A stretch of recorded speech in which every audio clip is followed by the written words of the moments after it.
உலகின் அதிகப்படியான மக்கள் தொகை கொண்ட நாடு இந்தியா. இந்த நாட்டின் தலையெழுத்தை தீர்மானிக்க போகிற தேர்தல் இன்னும் 30 நாட்களில் நடைபெற இருக்கிறது. காலம் காலமாக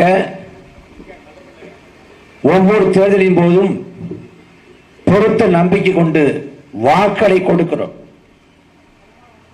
கட்சிகள் தேர்தல் அறிக்கையை கொடுக்கிறது. நாங்கள் ஆட்சிக்கு வந்தால் பாலாறும் தேனாரும் கரைபுரண்டு ஓடும், நாட்டை வல்லரசாக மாற்றுவோம், நாங்கள் சிற்பி போல இருந்து நாட்டை கட்டமைப்போம், வறுமை நீங்கி போகும், ஏழ்மை நீங்கி போகும், வேலையில்லா திண்டாட்டம் இருக்காது என்று சொல்லி மக்களின் வாக்குகளை பெறுகிறார்கள். ஆனால் அதிகாரத்துக்கு வந்தவராக எந்த ஒரு மாற்றமும் நிகழ்ந்தபாடு இல்லை, ஏமாற்றம் தான். இன்றைக்கு 10 ஆண்டுகால ஆட்சியை நிறைவு செய்திருக்கிறது பாரதிய ஜனதா. 2014ஆம் ஆண்டு பாஜக ஆட்சிக்கு முன்பாக பாஜகவின் ஆட்சி குறித்து நாடு முழுக்க பரப்புரை செய்யப்பட்டது. குஜராத் மாநிலத்தில் சிறப்பான ஆட்சியை கொடுத்திருக்கிறார் நரேந்திர மோடி, அந்த மாநிலத்தின் முதலமைச்சர்.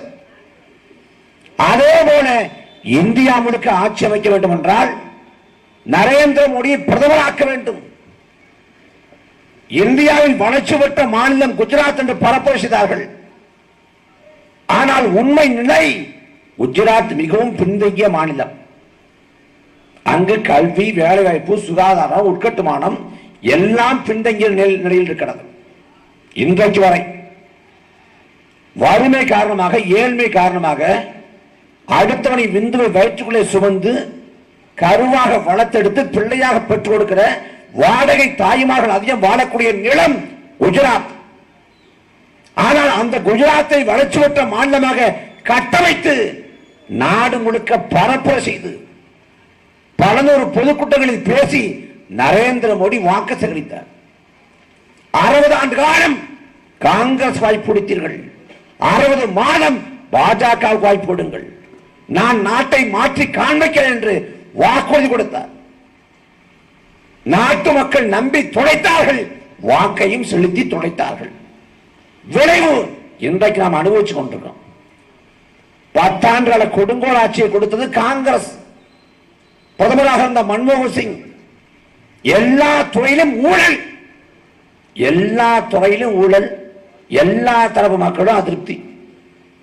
விவசாய பெருங்குடி மக்கள் பாதிக்கப்பட்டார்கள், நெசவாளர்கள் பாதிக்கப்பட்டார்கள், அனைத்து தரப்பு மக்களும் பாதிப்படைந்தார்கள்.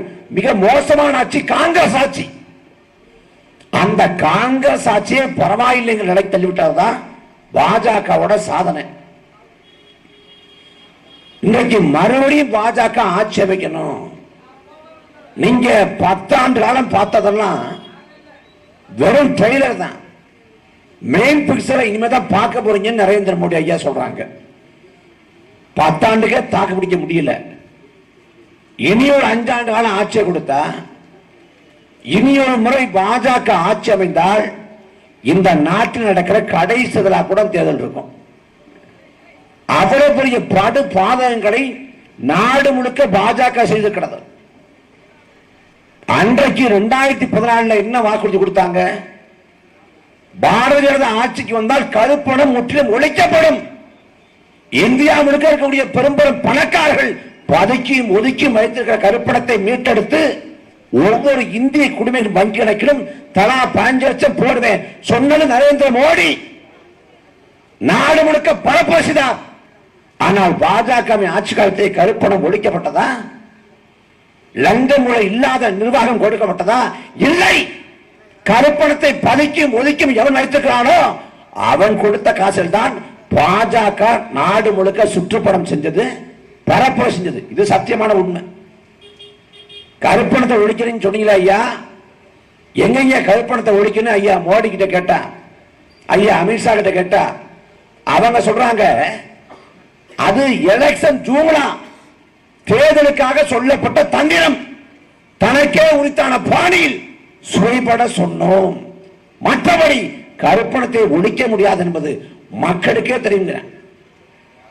அன்னைக்கு பாஜக சொன்னது நாங்கள் ஆட்சிக்கு வந்தோம் என்றால் விவசாயிகளின் குறைந்தபட்ச ஆதரவை உறுதிப்படுத்துவோம், விவசாயிகள் லாபத்தை இரட்டிப்பு மடங்காக உயர்த்தும். ஆனால் இன்றைக்கு விவசாயிகள் டெல்லி வீதியில் போராடுறேன். 2018-19 அந்த காலகட்டத்தில் ஐயா கண்ணு தலைமையில் டெல்லியில போராட்டம், மொட்டை அடிச்சு மீசையம் அடிச்சு குட்டைக்கரம் போட்டு மண்சோறு சாப்பிட்டு மரத்தமிழை ஏறி பல கட்ட நூதன போராட்டங்கள். எந்த போராட்டம் பயனளிக்கல. டெல்லி வீதியிலே விவசாயி தனது கடைசி கோவணம் அவிழ்க்கப்பட்டு நிர்வாணமாக போராடினான். ஆனால் நாட்டை ஆண்ட ஐயா மோடி அவர்கள் துளி கூட கண்டுகொள்ளல. அதே போல இப்போதும் டெல்லியில் விவசாயிகள் போராடுறான், ஐயா மோடி கண்டுகொள்ளல. என்ன நோக்கம் இல்லை, அவர்கள் நடத்தக்கூடிய ஆட்சி தனிப்புற முதலாளிகளுக்கான ஆட்சி. இந்த மண்ணுக்கான, மக்களுக்கான, விவசாயிகளுக்கான, நெசவாளர்களுக்கான ஆட்சி இல்ல. முழுக்க முழுக்க அம்பானி அதானி போன்ற தனிப்புற முதலாளிகளுக்கான ஆட்சி.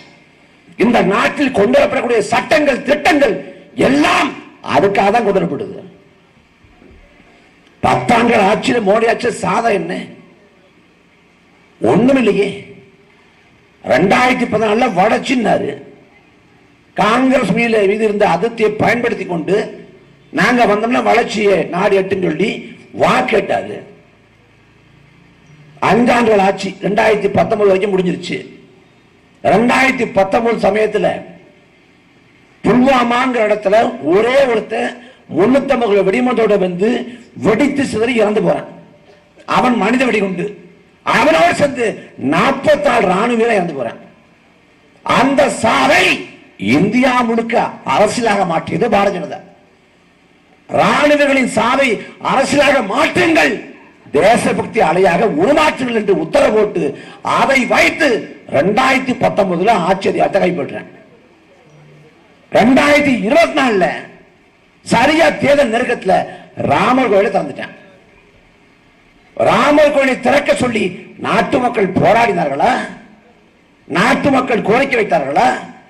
ராமர் கோயில் திறக்கப்பட்டால் வறுமை ஒழிஞ்சிருமா? ஏழ்மை ஒழிஞ்சிருமா? வேலையில்லா திண்டாட்டம் போயிருமா? பெட்ரோல் விலை குறைஞ்சிருமா? கேஸ் விலை குறைக்கப்பட்டுருமா? என்ன லாபம்? ஒரு லாபமும் இல்லை.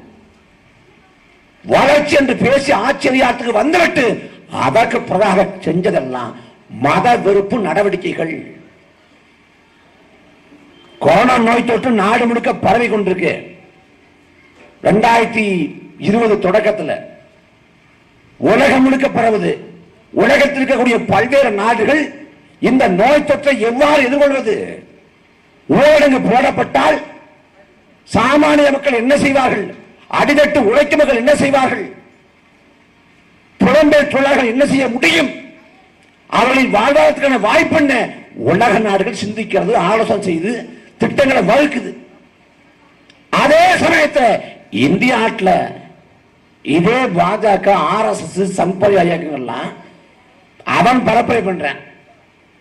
கொரோனா ஜிகாத், இஸ்லாமிய மக்கள் திட்டமிட்டு கொரோனாவை பரப்புகிறார்கள். இஸ்லாமிய மக்கள் பாதுகாப்பா இருந்துக்கணும், தனிமைப்படுத்திக்கணும் சொல்றது யார்? பாரதிய ஜனதா.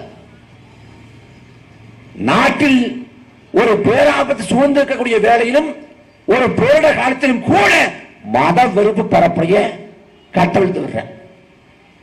இந்த மத வெறுப்பு பரப்புரை எங்க வந்து நிக்க தெரியுமில்ல? மேற்கு வங்கத்தில் ஒரு பூங்கா, அந்த பூங்காவில் 2 சிங்கம் இருக்கு.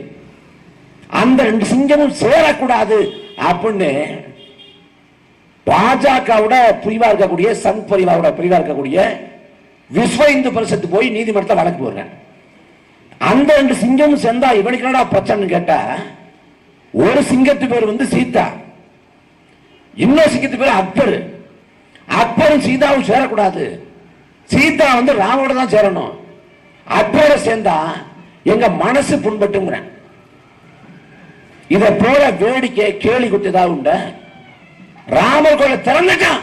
திறந்த பிறகாக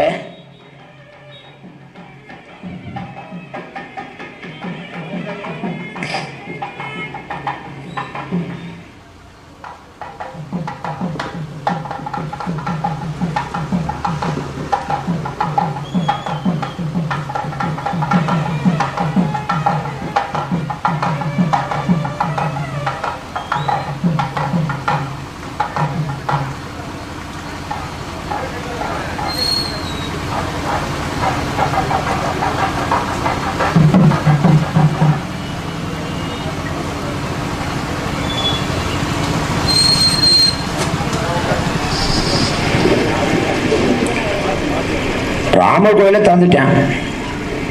திறந்த பிறகு என்ன சொல்றான்?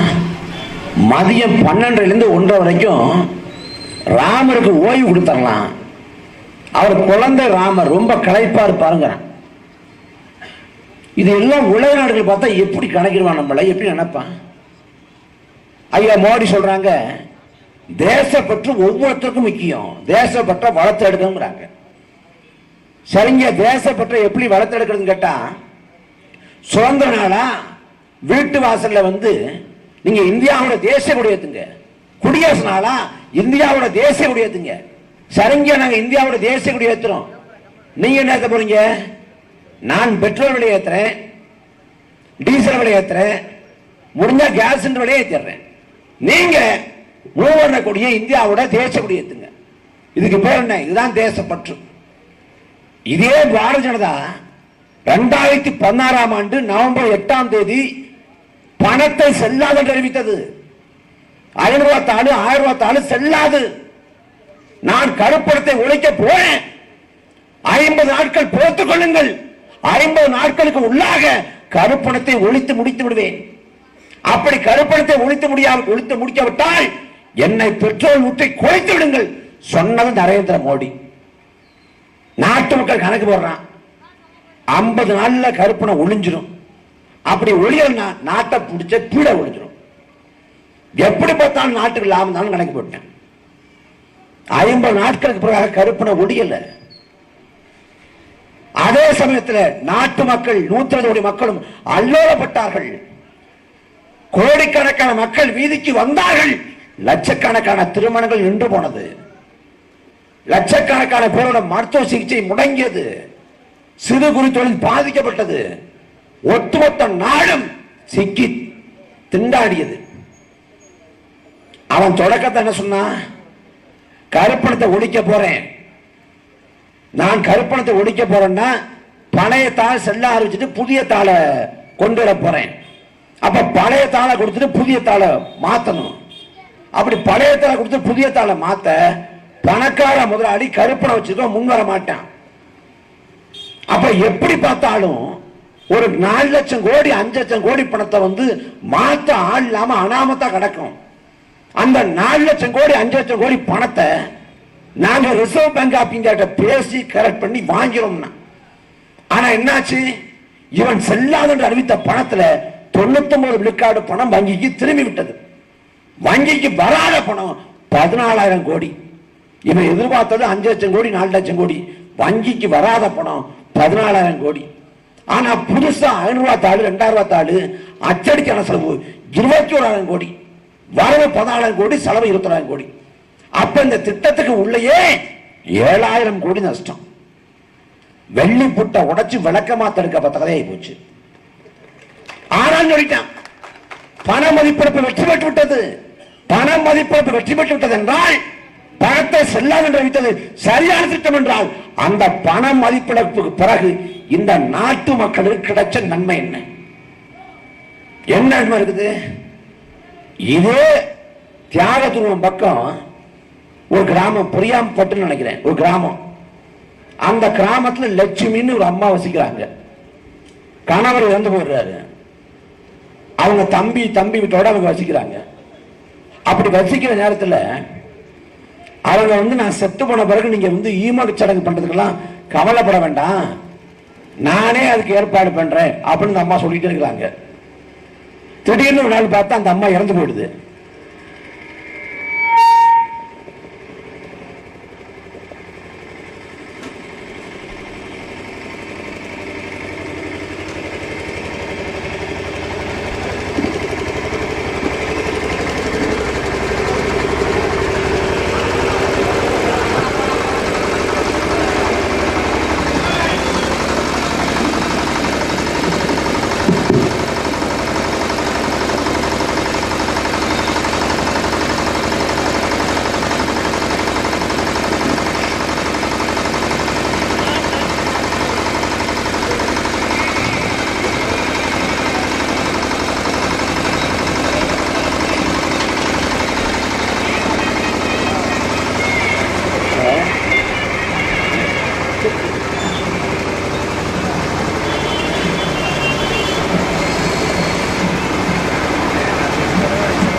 யாகந்தூர் பக்கம் ஒரு கிராமம், ஒரு பாட்டி வச்சுக்கிறாங்க.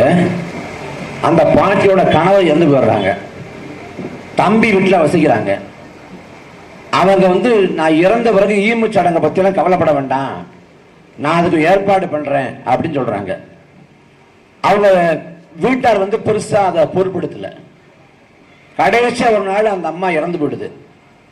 இறந்து போன பிறகு அவங்களோட தலைகாணிக்கு பின்னாடி பார்த்தா 33,000 ரூபாய் பணம் இருக்கு. எல்லா பணமுமே பழைய 500 ரூபாய் தாள், பழைய 1000 ரூபாய் தாள். அந்த பணத்தை தன் வாழ்ற காலத்துல பயன்படுத்தாம செத்த பிறகு ஈமச்சடங்கு பயன்படுத்தட்டும்னு சேமிச்சு வச்சிருந்திருக்க அந்த பாட்டி. 33,000 ரூபாய் பணம். அதுல 1 ரூபாய் காசு கூட அவள் ஈமச்சடங்கு பயன்படல. காரணம் என்ன? இவர்கள் கொண்டு வந்த பண மதிப்பிழப்பு. இந்த நாடு கல்வியை விட தண்ணீர் பெறல. வறுமை நீங்கள, ஏழ்மை நீங்கள. மலை கிராமங்கள் இருக்கு, மின்சாரம் போய் சேராத மலை கிராமங்கள், குக்கிராமங்கள், பள்ளிக்கூடங்கள் இல்லாத கிராமங்கள், மலைக்கு கூட பள்ளிக்கூடம் பக்கம் ஒதுங்காத மக்கள் இன்றைக்கு வாழ்ந்து கொண்டிருக்கிறார்கள். இந்த நாட்டில் பணத்தை செல்லாத வச்சுட்டு கருப்பணத்தை ஒழிக்க போறேன்னு சொன்னா என்ன புரியும்? எம்ஜிஆர் செத்து போன சதியை போய் சேரலங்க. 2016 கடலூர்ல ரெட்டலைக்கு வாக்கு செலுத்திய ஒரு மூதாட்டி சொல்றாங்களா, வெளில நான் ரெட்டலைக்கு ஓட்ட போட்டேன், எம்ஜிஆர் தான் போட்டேன், எம்ஜிஆர் போய் சொல்லிடுப்பாங்க தான் 2016. அப்ப இந்த நாட்டில் இந்த திட்டங்கள் எப்படி பயனளிக்கும், எப்படி புரியும்? ராத்திரி 8 மணிக்கு பணத்தை செலவு வச்சுட்டு விடியாலம் போட்டு நரேந்திர மோடி வெளிநாடு போயிட்டாரு. நாட்டு மக்கள் நடுத்தல் வந்துட்டான். அந்த திட்டம் அப்பட்டமான மோசடி திட்டம், அப்பட்டமான தோல்விகரமான திட்டம். ஆனால் பாதிப்பு எல்லா மக்களுக்கும்.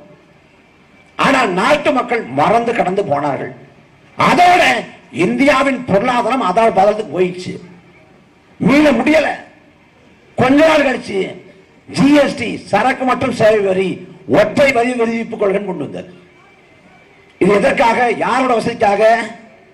மக்கள் வறுமை போக போதா, ஏழ்மை போக போகுதா, மக்களோட பொருட்களை வாங்கும் திறன் அதிகரிக்க போகுதா? எதற்காக? தனிப்பெரும் முதலாளிகள் இந்தியாவில் எந்த மாநிலத்தில் வேணா தொழில் தொடங்கலாம். அவன் தொழில் தொடங்க ஏதுவாக ஒரே வரி விதிப்பு கொள்கை, சரக்கு மற்றும் சேவை வரி, அதை கொண்டு வந்தாரு. அடுத்ததா இந்தியாவோட பொருளாதாரம் குழிக்குள்ள போயிடுச்சு. இப்ப இந்த நாட்டை மீட்டெடுக்க முடியல. நாடு முழுக்க அவ்வளவு சிக்கல் இருக்கு. ஆனால் மக்கள் அதை பேசாமல் இருக்க மத உணர்ச்சியை தூண்டிவிட்டு மக்களை மறைமாற்றம் செய்வது. பாஜக அரசியல் என்ன? பாஜகவுக்கு கல்வி, வேலைவாய்ப்பு, சுகாதாரம், உட்கட்டுமானம், பொருளாதார மேம்பாடு, இதெல்லாம் பாஜக அரசியல் இல்லை. அவனுக்கு அரசியல் மதம், மத வெறுப்பு, மத பதற்றம், மத கலவரம். இதுதான் முழுக்க முழுக்க பாஜகவோட அரசியல். அவன் மறுபடியும் எதுக்கு வரணும்? இன்னும் ஓராண்டு காலத்தில் பாஜகவின் தாய் கழகமாக இருக்கக்கூடிய RS இயக்கம் தனது நூற்றாண்டை நிறைவு செய்ய போகுது. அந்த RS இயக்கம் நூற்றாண்டை நிறைவு செஞ்சா இந்தியாங்கிற நாடு இருக்காது. இப்போதே இந்தியாங்கிற நாட்டோட பெயரை பாரத்னு மாத்தம். நாளைக்கு என்ன பண்ணுவான்? இந்தியாங்கிற நாட்டின் பெயரை இந்து ராஷ்டிரம் மாற்றுவான். இந்தியாவின் அரசியலமைப்பு சாசனத்தை மாற்றுவான்.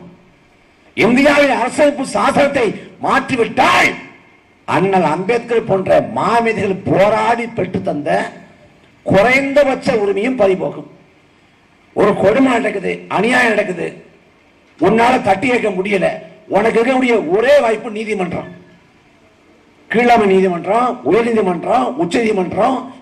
இங்க ஏறி நீதியை கேட்கிற இவன் எல்லாவற்றையும் திருத்தி மாற்றிவிட்டால் நீ நீதி கேட்டு கூட போராட முடியாது. மன்னராட்சி காலத்தில் கூட குறைந்தபட்சமான மாண்பு இருந்தது. ஒரு மன்னன் மக்களால் தேர்வு செய்யப்படுறது இல்ல, மன்னன் மக்கள்கிட்ட வாக்கு கேட்கறது இல்ல. எவ்வளவு கொடுமையான ஆட்சி கொடுத்தாலும் அந்த மன்னன் தான் அந்த மக்களை ஆளுகை செய்வான்.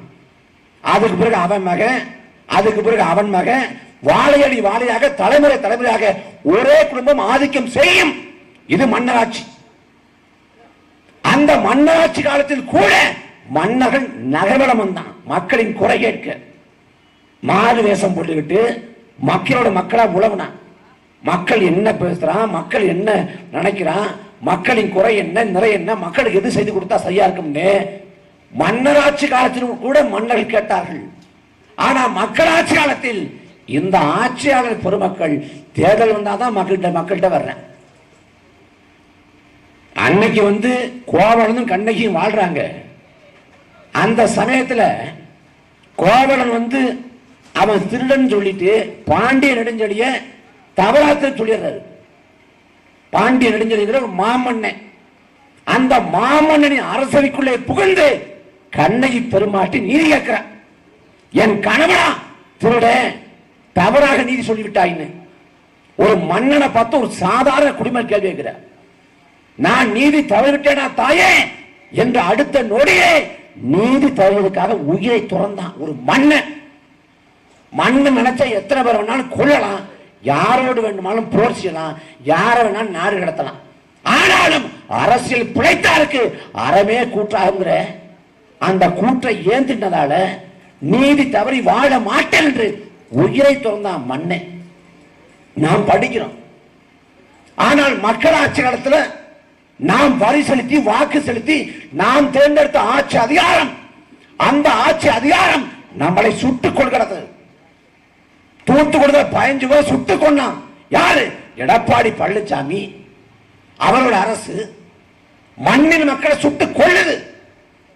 குறைந்தபட்சமான வருத்தம் தெரிவிச்சாங்களா? வெள்ளக்கார ஆட்சி காலத்தில் அன்னைக்கு கொடுங்கோல் சட்டங்களை ஏற்றி யாரை வேணாலும் கைது பண்ணலாம், கைது பண்றான். அன்னைக்கு ரவுலட் சட்டமும் சட்டம் கொண்டு வர்றான். அந்த அடக்குமுறை சட்டத்தை கொண்டு மண்ணின் மக்களை கைது பண்றான். அந்த ரவுலட் சட்டத்தை திரும்ப பெற வேண்டும் என்று கோரி பஞ்சாப் மாநிலம் ஜாலியன் வாலாபாக் இடத்துல மக்கள் கூடி போராட்டம் செய்தாங்க. அப்படி போராட்டம் செய்கிற போது அன்னைக்கு வெள்ளைக்கார அதிகாரியாக இருந்த ஜெனரல் டயர் உத்தரவு போட்டு மண்ணின் மக்களை ராணுவத்தின் உதவியோடு சுட்டு கொன்னான். அது நடந்து 100 ஆண்டு ஆயிடுச்சு. அன்றைக்கு நடந்த ஜாலியன் வாலாபாக் படுகொலைக்கு இன்றைக்கு இங்கிலாந்து பாராளுமன்றம் வருத்தத்தை பதிவு செய்கிறது. எங்கள் முன்னோர்கள் தவளைத்து விட்டார்கள், அவ்வாறு நடந்திருக்க கூடாது, நாங்கள் மனமடைந்தோம். வெள்ளக்கார ஆட்சி கடந்த இடத்துல ஜாலியன் வாலாபாக் படுகொலைக்கு இன்னைக்கு இங்கிலாந்து பாராளுமன்றம் வருத்தம் தெரிவிக்குது. ஆனால் நாம் வாழக்கூடிய சமகாலத்தில் 2018ஆம் ஆண்டு தூத்துக்குடியில் கொண்டான் 15 பேர்.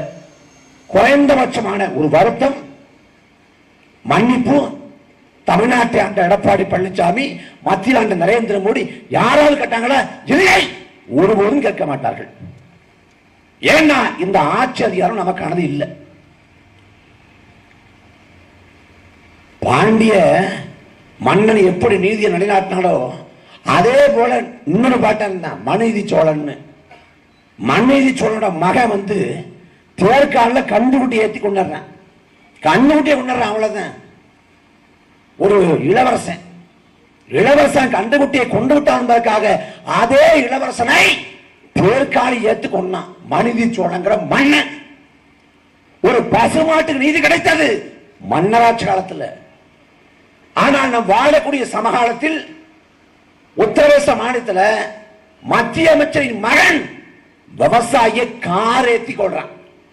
நாட்டை ஆளக்கூடிய பிரதமர் மோடி, உள்துறை அமைச்சர் அமித்ஷா யாரும் ஆயுதர்கள். அப்ப இந்த ஆட்சியாளர்கள் யாருக்கானார்கள்? இவங்களுக்கு திரும்ப திரும்ப வாக்கு செலுத்தி ஆட்சி அதிகாரத்தை கொடுத்து என்ன செய்ய போறோம்? 10 ஆண்டுகால வலிமையான ஆட்சி, அறுதி பெரும்பான்மை ஆட்சி. அந்த அறுதி பெரும்பான்மை ஆட்சியை கொண்டு வந்த நரேந்திர மோடி நாட்டின் வளர்ச்சிக்காக தீட்டிய திட்டம் என்ன? செயல்படுத்திய செயல் திட்டங்கள் என்ன? ஒண்ணுமே கிடையாது. நாட்டு மக்களை துண்டாடினார், பிளவுபடுத்தினார்.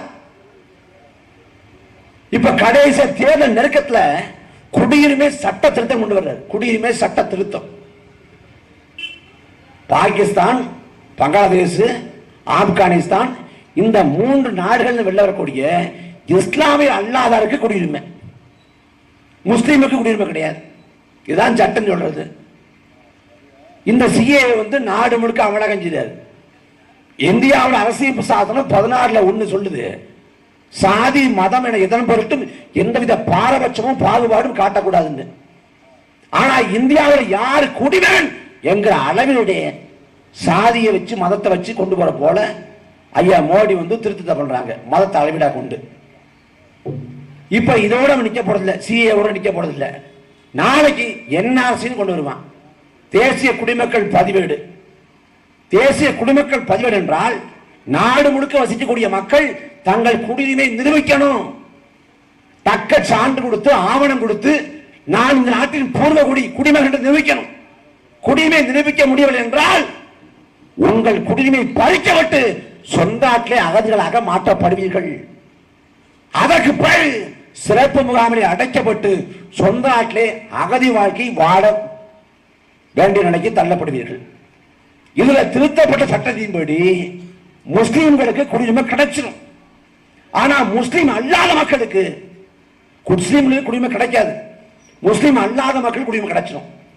அப்ப சொந்த நாட்டில் வாழக்கூடிய கோடிக்கணக்கான இஸ்லாமிய மக்களை அகதிகளாக மாற்றக்கூடிய வேலையை பாஜக செய்யுது. ஏன்னா பாஜகவின் தாய் கழகமா இருக்கக்கூடிய ஆர்எஸ்எஸ் செயல் திட்டங்களை ஒண்ணு முஸ்லிம்களை நாடற்ற அகதிகளாக மாற்றுவது, அல்லது தாய் மதம் திரும்புவது கர்வாப்சி அப்படிங்கிற மறுபடியும் இந்து மதத்துக்கு திருப்புறது. இந்து மதத்துக்கு திருப்ப வழி இல்லை. ஏன்னா இந்து மதம் திரும்பணும்னா எந்த சாதனை சத்துக்குன்னு கேட்பான், பதில் கிடையாது.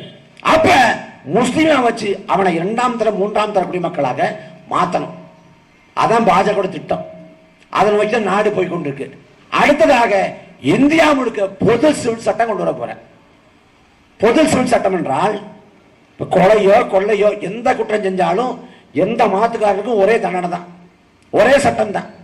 ஆனா சிவில்ங்கிறத பொறுத்து உரிமையல் வழக்குங்கிறத பொறுத்து மாறுபடும். திருமணம், விவாகரத்து, மறுமணம், தத்தெடுக்கிறது, சொத்துரிமை, வாரிசுரிமை, சிவில் கேஸ் மாறுபடும். அது ஒவ்வொரு மாதத்துக்கும் பழக்க வழக்கத்தை பொறுத்து மாறுபடும். ஆனால் மோடி அரசு எல்லா மாதத்துக்கும் இனி ஒண்ணுன்னு கொண்டு வர போற. ஜார்க்கண்ட்ல கொண்டு வந்துட்டான், காமன் சிவில் கோட கொண்டு வந்துட்டான், பொது சிவில் சட்டத்தை. ஜார்க்கண்ட்ல என்ன பண்ணா, அங்க அத்தை மகளை மாமன் மகளை திருமணம் செய்ய முடியாது. 30 வயசை கடந்துருச்சு, கல்யாணம் பண்ணல, யாரும் காதலிக்கல, காதலிச்ச பொண்ணோட ஒத்து வரல. அப்ப நம்ம அத்தை மகளை மாமன் மகளை கல்யாணம் பண்ணிட்டு செட்டில் ஆகலாம் நினைச்சா அந்த பொண்ணே நான் மாமாவை தான் கல்யாணம் பண்ணிக்கணும் ஒத்து வந்தாலும் ஐயா மோடி கல்யாணம் பண்ண விட மாட்டேன். யோகி ஆதித்யநாத் போல நாமளும் மொட்டையா சுத்த வேண்டியதான். இந்த ஆட்சி தான் நடக்க போகுது இந்தியா முழுக்க. எவ்வளவு பெரிய கேவலமான ஆட்சி! இந்த ஆட்சி மறுபடியும் வரக்கூடாது. பாரதிய ஜனதாவுக்கு வாக்கு செலுத்த கூடாது. இங்க பாஜக என்னென்ன கூத்தெல்லாம் பண்ற பாருங்க. இங்க கூட்டணி அமைக்கிறாங்க. நாம் தமிழர் கட்சி எப்போதும் போல வீரியமாக தனிச்சு போட்டி போடுது. அந்த பக்கம் ஒவ்வொருத்தரும் கூட்டணி அமைக்கிறேன். பாரதிய ஜனதா பொறுத்த வரைக்கும் ஐயா ஜி.கே. வாசனை மொராளா கொண்டு வந்துட்டேன். ஐயா ஜி.கே. வாசன் ரொம்ப நல்லவர். எந்த வம்புத்துமுக்கும் போக மாட்டாரு, எந்த கட்சியிலும் பண்ண மாட்டாரு, இருக்காரு தெரியாம இருந்துட்டு போயின்னு இருப்பார். 365 நாள்ல 360 நாள் சும்மா தான் இருப்பார். அப்படிப்பட்டவர். அவரை அழைச்சு போய் வாங்க கூட்டணி போன் கூட்டு போயிட்டாங்க. அத சரத்குமார் கடந்த முறை கமலஹாசன் கட்சியோட சரத்குமார் கூட்டணி வச்சாரு. கூட்டணி வச்சவன் 40 இடம் 40 இடத்தை கொடுத்துட்டாரு. ஐயோ இம்புட்டு இடத்துக்கு நான் எங்க போவேன் அப்படின்ட்டு 2 இடத்த அவரே திரும்ப கொடுத்துட்டாரு சரத்குமார். அந்த சரத்குமாரோட கூட்டணி அப்படின்னு அறிவிச்சாங்க. கூட்டணி முதல்ல சொல்லிட்டு போயிட்டாரு. போயிட்டு அடுத்த நாள் ராத்திரி 2 மணிக்கு வீட்டில் படுத்து யோசிச்சுட்டு இருக்காரு. நாம ஏன் கட்சி கூட்டணிக்கு வச்சு தேவையில்லாம பிரச்சனை பண்ணிட்டு கட்சியே வச்சுன்னு கொடுத்துட்டு போனா என்ன? பக்கத்தில் ஒரு மனைவி ராதியா தூக்கி எடுத்துருக்கு. ஏமா அவர் எழுப்பி நான் பாஜகவோட போயிடலாம்னு இருக்கேன், என்ன நினைக்கிற? நீ எப்படியோ போய்த்தோட என்னை தூங்க விட்டு இருக்க. அம்மா காலையை எந்திரிச்ச உடனே என் மனைவியே சொல்லிவிட்ட பிறகு நான் யார்கிட்ட கேட்கணும்? கட்சின்னு ஒன்று இருந்தா பொதுக்குழு செயற்குழுல கேட்கணும். அங்க இல்ல, இருக்கிறது ராதிகாவும் சரத்குமார் இருந்தான். 2 பேரும் முடிவு பண்ணி பாஜக போயிட்டாங்க. அவன் சொல்றான் பெரிய கூட்டணி அமைச்சிருக்கோம், மெகா கூட்டணி அமைச்சிருக்கோம் பாஜக.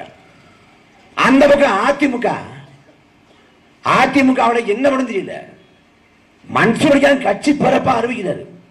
அந்த கட்சியில் 4 பேர் தான் இருக்காங்க. மன்சூர் வந்து கூட்டணி பேச நடத்துறாங்க. அண்ணன் மன்சூர் சொல்றாரு நான் எல்லாம் கூட்டணிக்கு போகல, எங்களை அவங்க தான் கூப்பிட்டாங்கன்னு. இந்த லட்சத்தை அந்த பக்கம் இருக்குது. இந்த கூட்டணியை பாருங்க. ஒரு பொண்ணு இருக்குன்னு வச்சுங்களேன், ஒரு இளம் பெண் இருக்குன்னு வச்சுங்களேன், 2 பையன்கிட்ட பேசினா தப்புங்கிறேன். ஒரே நேரத்தில் 2 பையன் பேசுவேன் அப்படின்னு. ஒரு பையன் 2 பொண்ணுகிட்ட பேசினா ஒரே நேரத்தில் 2 பொண்ணு பேசுவேங்கிறேன். ஆனா ஒரு கட்சிங்க ஒரே நேரத்தில் 2 கட்சியில பேசுங்க. இவனோட போறதா அவனோட போறதான்னு அதை எப்படி சகிச்சுக்கிறீங்க? மோடி வேணுமான்னு பேசுறீங்க, மோடி வேண்டாமான்னு பேசுறீங்க. அப்ப என்ன கோட்பாடுக்கும் என்ன கொள்கை இருக்கும்? அப்ப கூட்டணியை தீர்மானிப்பது கொள்கையோ கோட்பாடோ அல்ல, நோட்டும் சீட்டும். சும்மா எல்லாம் கூட்டணிக்கு போகல. எல்லா கட்சிக்கும் பல கோடிகள் வாரி இறைக்கப்படுறது, அள்ளி வழங்கப்படுகிறது. அந்த கோடிகளை வாங்கி கொண்டுதான் இந்த கட்சிகள் நாங்கள் மாநில உரிமைகளை மீட்போம், தேச நலனை காப்போம். இப்ப திமுக இன்னைக்கு காலையில தேர்தல் அறிக்கை வெளியிட்டு இருக்கு. நாங்க வந்தோம்னா இந்தியா முழுக்க பெண்களுக்கு எல்லாம் 1000 ரூபாய் தருவோம்னு. தமிழ்நாட்டில் எப்படி சொல்லி ஏமாத்தினாங்களோ அதே பரவலா இந்தியா முழுக்க அப்ளை பண்ண முடிவு. திமுக மறுபடியும் எதற்காக அதிகாரத்துக்கு வரணும்? நாங்க மாநில உரிமைகளை மீட்டுவோம். திமுக முதல் முறையாக பார்லிமெண்ட் தேர்தல் சந்திக்குதா? திமுக இதுக்கு முடி மத்திய அமைச்சர்கள் அங்கம் வச்சது இல்லையா? இந்தியாவில் எத்தனையோ மாநில கட்சி இருக்கு, எத்தனையோ மாநில கட்சி. எந்த மாநில கட்சியும் கிடைக்காத அளப்பரிய வாய்ப்பு திமுக கிடைச்சிச்சு. இந்திய மாநில கட்சிகளிலேயே அதிகப்படியாக மத்திய அமைச்சரவையில் அங்கம் வச்ச ஒரே கட்சி திமுக தான். 18 ஆண்டுகள் மத்திய அமைச்சரவையிலே திமுக அங்கம் வச்சு. அதுவும் 2013 தொடங்கி இந்த பக்கம் 99 தொடங்கி 2013 வரைக்கும் தொடர்ச்சியாக 14 ஆண்டுகள் மத்திய அமைச்சர்கள் அங்கம். 2004 பாராளுமன்ற தேர்தல் 20 ஆண்டுக்கு முன்னாடி அந்த 2000 பாராளுமன்ற தேர்தலில் 2004 பாராளுமன்ற தேர்தலில் 40 இடங்கள்ல திமுக வெற்றி பெறுது. மத்திய காங்கிரஸ் ஆட்சி அமைக்குது. காங்கிரஸ் பெரும்பான்மை கிடைக்கல. பெரும்பான்மை கிடைக்காத காங்கிரஸை தாங்கி பிடித்தது மாநிலத்தில் இருந்த திமுக. 40 பாராளுமன்ற உறுப்பினர் கொடுத்து அன்னைக்கு மன்மோகன் சிங் கருணாநிதி பேச்சுக்கு இசைந்து வந்தார். கருணாநிதி நீட்டிய இடத்தில் மன்மோகன் சிங் கையெழுத்து போட்டார். அன்னைக்கு காவிரி உரிமையை பெற்றுக் கொடு என்று கேட்டிருந்தால் பெற்றுக் கொடுத்திருப்பாங்க. முல்லை பெரியாறு அணை நீர்மட்டத்தை 152 அடியாக உயர்த்தென்றால் உயர்த்திருப்பாங்க. கச்சத்தீவை மீட்டெடு என்றால் மீட்டெடுக்க வேலை செஞ்சிருப்பாங்க. கல்வியை மாநிலப்பட்டு கொண்டு வாங்க கொண்டு வந்திருப்பாங்க. இந்தி திணிப்பை இந்தியாவோட அரசியமைப்பு சாசனத்தோட சட்டப்பிரிவு 351 வலியுறுத்துது. அந்த 351 சட்டப்பிரிவை நீக்கினா நீக்கி விட்டுருப்பாங்க. 356 சட்டப்பிரிவு மாநிலத்தோட சுயாட்சிக்கு எதிராக இருக்குது. அதை வச்சுதான் ஆளுநர் ஆட்சியை கலைக்கிறான், மாநில ஆட்சி கலைக்கிறான். அந்த பிரிவை நீக்கி விட்டுருப்பாங்க. என்ன கேட்டாலும் செய்து கொடுக்க இடத்துல காங்கிரஸ் இருந்துச்சு, வலிமையான இடத்துல கருணாநிதி இருந்தாரு, திமுக இருந்துச்சு. ஆனால் கேட்டு பெற்றது என்ன? மாநில உரிமை அல்ல, மாநில சுயாட்சி இல்ல. தன் மகனுக்கு மத்திய அமைச்சரவை பதவி, தன் அமைச்சரவை தனது கட்சியில் இருக்கக்கூடிய சகாக்களுக்கு பெரிய பெரிய அமைச்சர் பதவியை வாங்கி எந்த பதவி வாங்கினா எவ்வளவு கோடி சம்பாதிக்கலாம் என்று கணக்கு போட்டது திமுக. இன்னைக்கு நாங்க மாநில உரிமையை மீட்போம். சேலத்தில் மாடு போடுறாங்க. மாநாட்டில் ஐயா ஸ்டாலின் பேசிட்டு இருக்கிறார். பேசுறப்ப மாநில உரிமைகளை மீட்போம், மாநில சுயாட்சியை காப்போம் பயங்கரமா பேசிட்டு இருக்காரு ஐயா ஸ்டாலின். கூட்டத்தை போய் காமிக்கிறாங்க கேமராவிட. ஜூம் பண்ணி பார்த்தா 4 பேர் தரையில உட்காந்துருக்கான். நாற்காலியில் போறோம் தரையில உட்காந்துருக்கான்னு பார்த்தா வரிசையா உட்காந்துருக்கான், வட்டமா சீட்டாட்டில் போட்டுட்டு இருக்கான். அங்க அவர் சொல்லிருக்காரு, கடுமையா பேசிருக்காரு, நாங்கள் மத்திய அரசுக்கு அடிபணிய மாட்டோம், பாஜகவின் எதேச்சதிகார போக்கை கடுமையாக எதிர்ப்போம்னு. மாப்பிள்ள ஜோக்கர் அப்படி மாப்பிள்ள ஜோக்கர் தாங்க பேசிருக்க மாப்பிள்ள. சரி போடு மாப்பிள்ள. ஒரு கல்யாணம்னா விடிய விடிய தான் நடக்கும். கல்யாண வீட்டில் விடிய விடிய சீட்டாட்டத்தை போடுவாங்க. கருமாதி விடி தூங்கக்கூடாது, முழிக்கணும், விடிய விடிய சீட்டாட்டத்தை போடுவாங்க. ஆனா ஒரு கட்சியின் மாநாட்டில் சீட்டாட்டம் போடுறாங்களே, எனக்கு வியப்பு என்ன, சீட்டாட்டம் போட்டது இல்ல.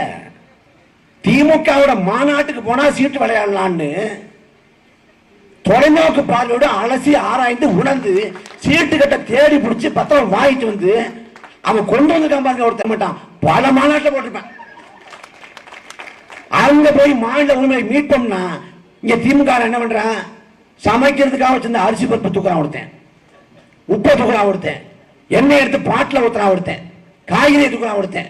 சமயக்காரர் புலம்புறாரு, என்னங்க பண்றது, இப்படி திருடுறாங்களே, தூக்கிட்டு போறாங்களே, ஏதாவது பண்ணுங்கன்னு. இங்க இதை மீட்க முடியல, அங்க மாநில உரிமை மீட்புங்கிறது. திமுக பொதுக்கூட்டம் நடக்குது, இப்ப நாம் தமிழர் கட்சியோட பொதுக்கூட்டம் மாநாடு நடக்குது. மாநாடு முடியுதுன்னா நாம் தமிழர் கட்சி உறவுகள் வந்து நாற்காலியில அடுக்கி வைப்பாங்க. அங்க பிளாஸ்டிக் கிடந்துச்சுன்னா எடுத்து ஒரு ஓரமா போடுவாங்க, குப்பைகளை அகற்றுவாங்க. ஆனா திமுக பொதுக்கூட்டம் மாநாடு தான் என்ன நடக்கும்? மாநாடு முடிஞ்ச உடனே வாடத்தார் எங்க இருக்க போய் தொங்குவான், போய் அது பாக்காளி இருக்கா நாக்காளி தூக்குவான், என்ன போட்டுக்கோ அள்ளிட்டு போவான். ஏன்னா அந்த கட்சியின் வளர்ப்பு அப்படி.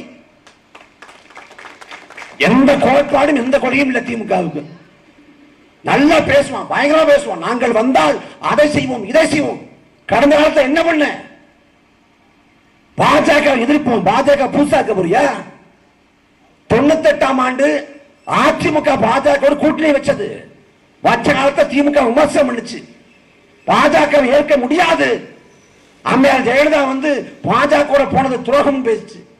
ஆனா 99ஆம் ஆண்டு அதே பாஜக திமுக கூட்டணிக்கு போனது. எந்த கோட்பாட்டில் சமரசம் பண்ணாம இருக்கு? மொழி போராட்டத்தில் மாணவர்களை இளைஞர்களை சுட்டுக் கொண்டது காங்கிரஸ். அந்த காங்கிரஸ் கட்சியோடு 4 ஆண்டு காலத்திற்குள் கூட்டணிக்கு போனது இதே திமுக. நாடு முழுக்க எமர்ஜென்சியை கொண்டு வந்து நாட்டு மக்களை படாத பாடுபடுத்தி ஜனநாயகத்தை படுகொலை செஞ்சது இந்திரா காந்தி. அதே இந்திரா காந்தியோடு 4 ஆண்டு காலத்திற்குள் நேருவின் மகளேவர்கள் நிலையானாச்சார்கள் சொன்னது இதே திமுக. ராஜாஜி குலக்கல்வியை கொண்டு வந்த ராஜாஜியை குள்ளிக பட்டம் என்று விமர்சித்தது இதே திமுக. அதே ராஜாஜியை மூதறிஞர் என்று சொல்லி கூட்டணிக்கு அழைத்து இணைத்துக் கொண்டது இதே திமுக. கூடா நட்பு கேடாய் முடியும் காங்கிரஸை கைகள் விட்டது திமுக. அதே காங்கிரஸோடு இணைந்தது திமுக. விஜயகாந்த வடிவேடு வச்சு தமிழ்நாடு முழுக்க கொடியாண்டு பேசும் திமுக தான். பழம் நழுவி பாலில் விடும் என்று விஜயகாந்துக்காக வீட்டு வாசல காத்து கிடந்தது திமுக தான். எந்த கட்சியோடும் கூட்டணி வைக்காம இல்ல. அவனுக்கு கொள்கை கோட்பாடு எந்த கர்மாந்திரமும் இல்லை. அவனுக்கு கோடி கோடியா கொள்ளடிக்கணும், அதுவும் அந்த குடும்பமே செய்யணும். கருணாநிதி, ஸ்டாலின், உதயநிதி, அடுத்தது வந்து இன்பநிதி, துன்பநிதி, புறநிதி வந்துட்டே இருப்பாங்க. நாமளே மாறி மாறி அந்த குடும்பத்துக்கு வாக்கு செலுத்தணும். என்ன சாபக்கேடு, கால கொடுமை, எப்படிப்பட்ட இனம் இந்த இனம். தமிழ்நாடுங்கிறது குறுகிய நிலப்பரப்பா? இன்னைக்கு இருக்கக்கூடிய நிலப்பரப்பா தமிழ்நாடுங்கிறது? தமிழர்களின் வரலாற்று தாயகம். இந்தியாங்கிற நாடு பிறப்பதற்கு முன்பிருந்து தமிழ்நாடு இருக்கிறது. சோழ பாண்டிய மன்னர் ஆண்ட போது கூட இந்த நிலத்துக்கு பேர் தமிழ்நாடு தான். 11ஆம் நூற்றாண்டு 21ஆம் நூற்றாண்டுல வாழ்றோம். 11ஆம் நூற்றாண்டுல பாடுறான், உன் நாடு எதுன்னு கேட்டா தமிழ்நாடுன்னு சொல்றான்னு. வடவேங்கடம், தென்குமரி ஆகிய தமிழர்களும் நல்லுலக என்று போற்றி போலப்பட்ட பறந்து விளைந்த நிலப்பரப்பு தமிழ்நாடு. வந்தாரை வாழ வைக்கும் நிலம், வந்தாரை வாழ வைக்கும் இனம் என்கிற பெயரோ பண்பாடோ எந்த ஒரு இனத்துக்கும் இல்லை. ஆனா தமிழ்நாட்டுக்கு இருக்கு, தமிழ்நாட்டுக்கு இருக்கு. வாழ வாய்ப்பெற்று அண்டி ஒண்டி இந்த மண்ணுக்கு ஒருவர் பிழைக்க வந்தால் கூட பிழைக்க வந்தவரை செல்வ செழிப்போடு வாழ்ந்தார் என்று பொருள். அப்ப மண்ணின் மக்கள் எப்படி வாழ்ந்திருப்பான்? மாட மாளிகை கட்டி, கூட கோபுரம் கட்டி, பொன்னையும் பொருளையும் அள்ளி கொடுத்து செம்மாந்த வாழ்க்கை வாழ்ந்திருப்பான். இன்றைக்கு நாம் சுமந்து தெரியக்கூடிய இதே புலிக்கொடி, இந்த புலிக்கொடியை தூக்கி கொண்டு போய் இன்னைக்கு இருக்கக்கூடிய இந்தியாங்க இந்த நிலப்பரப்பு இலங்கை, பர்மா, மாலத்தீவு, Singapore, Malaysia, Thailand, Vietnam, Cambodia என்று உலகின் பல்வேறு நாடுகளை வென்றுவிட்டு உலகம் முழுக்க மன்னாதி மன்னனாக வள வந்தார்கள் தமிழ் மன்னர்கள். ராஜராஜங்கள் பேர் அல்ல, பட்டப்பெயர். அவன் பெயர் அருள்மொழி சோழன். அவன் மன்னனுக்கெல்லாம் மன்னன், மன்னாதி மன்னன், அதான் ராஜராஜன். அவன் மகன் அரசேந்திர சோழன், அவனும் ஒரு பேரரசன். மலேசியாவில் இருக்கக்கூடிய கடாரத்தை வென்றுவிட்டு கடாரம் கொண்டான் என்று பெயர் பெற்றார். அன்றைக்கும் தாத்தங்கள் எந்த இடத்துல எல்லாம் அரசாக கால் வைத்தார்களோ அதே இடத்துல இன்னைக்கு நாம் கால் வைக்கிறோம், அகதியாக, கூலியாக. 1000 ஆண்டுகள் இடைவெளியில் இந்த இனம் வீழ்த்தப்பட்டு விட்டது. மானத்தையும் உயிரையும், மானத்தையும் வீரத்தையும் உயர போற்றியனும் 2000 ஆண்டுக்கு முடி வல்வம் பாடுறாங்க. மைதிப்பின் வாழா கவரிமான் அன்னால் உயிர்நீப்பின் மாணவரின் கவரிமான் வந்து முடியை இழந்து வாழாது. ஏன்னா முடியை இழந்துட்டா குளிர தாங்க முடியாது, குளிர் நடுக்கத்துல இறந்து போகும். அதே போல நற்கொடியில் பிறந்த மக்கள் மானத்தை இழந்து வாழ மாட்டாங்க. அவனே சொல்றான் வீரம்னா என்னன்னு. என்ன வீரம்? வெளுப்புன் படாத நாளெல்லாம் வழிக்குள் வைக்கும் தன் நாளை எடுத்துக்கிறான். ஒரு சுத்தமான வீரன் உடல்ல காயப்படாத நாட்களை வீணாக கழிந்து போன நாளா கருதுவாங்கிறான். அப்படி வீரத்தையும் மானத்தையும் உயிரின போற்றி இனம் இன்றைக்கு அழிவின் விளிம்பில் இருக்கிறது. எல்லா உரிமைகளையும் பறி கொடுத்துட்டோம். தமிழ்நாட்டில் வடநாட்டுக்காரன் ஆக்கிரமிக்கிறான். தமிழ்நாட்டு வேலைவாய்ப்புகளை அபகரிக்கிறான். தமிழ்நாட்டில் வாக்காளராக மாறினான்.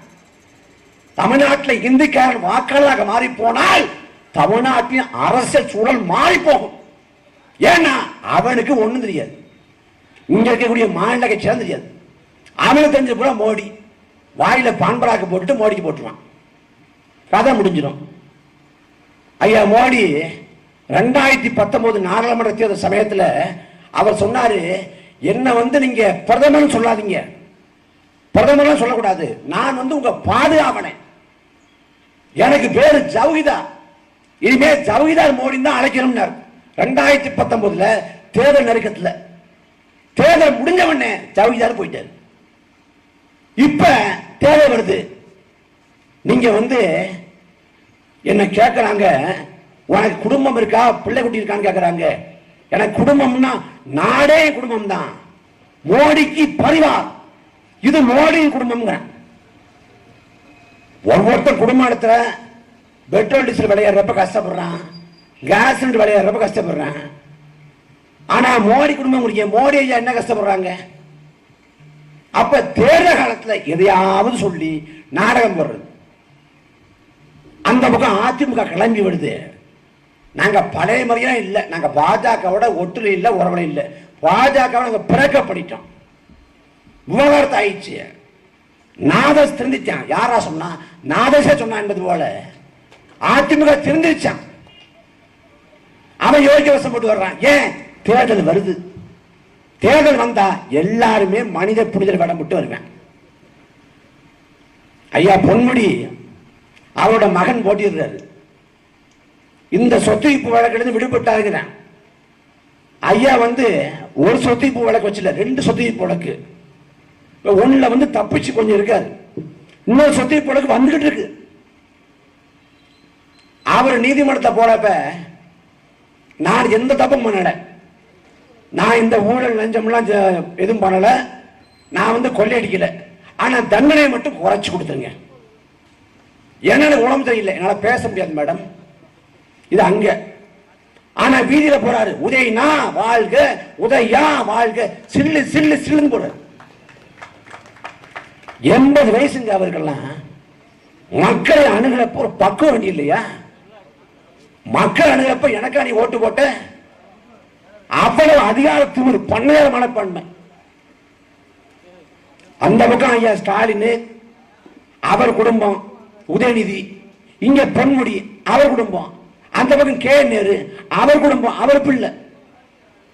அப்ப திமுகவில் பரம்பரை பரம்பரையா உட்கார்ந்து கொள்ளையடிப்பாங்க, ஊரை ஏமாத்துவாங்க. நீங்க சிந்திச்சு பாருங்களேன். திமுகவில் அமைச்சராக கூடிய பிடிஆர் பழமை தியாகராஜன் சொல்றாரு, 30,000 கோடியை சபரீசனும் உதயநிதியும் கொள்ளடிச்சாங்க. 30,000 கோடி. நாம எல்லாம் பணக்காரனான என்ன பண்ணுவோம் அப்படின்னு கற்பனை பண்ணா கூட, கற்பனையில் கூட 30,000 கோடி உனக்கு கிட்டாது.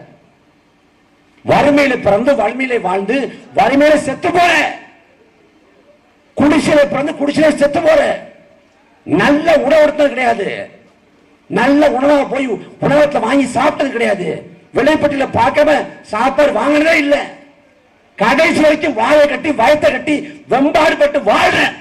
ஆனா அதே நாட்டில் பல்லாயிரம் கோடி ஒரு குடும்பம் குவிக்குதுங்க.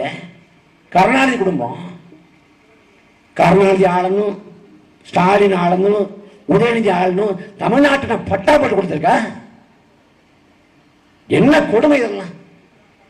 நாம ஸ்டாலினுக்கு போடுறது இல்ல எடப்பாடிக்கு போடுறது, மாறி மாறி இந்த கட்சிகளுக்கு, இந்த திமுகவுக்கும் அதிமுகவுக்கும் ஓட்ட போடுறது.